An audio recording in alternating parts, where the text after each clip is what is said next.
আজকে সারাদিন ঘুরে বৃষ্টি চলতেছে, মাঝে মাঝে অনেক ভারী বৃষ্টিও হচ্ছে। তো ভাবলাম যে আজকে দুপুরবেলা খিচুড়ি রান্না করি।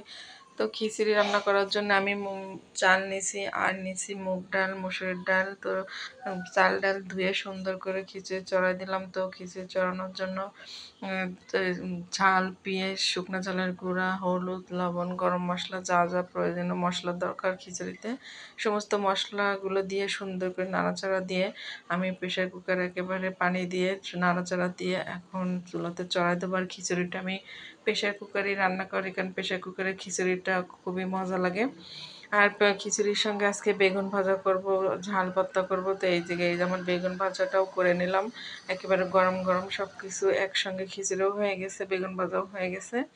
তো এই যে খিচুড়িগুলো দেখেন সুন্দর একেবারে ঝরঝরা হয়ে গেছে, আর অনেকখানি খিচুড়ি রান্না করছি। তো এই যে খিচুড়ির সঙ্গে শুকনো ঝাল ভর্তা, আচার, শসা, বেগুন ভাজা খুবই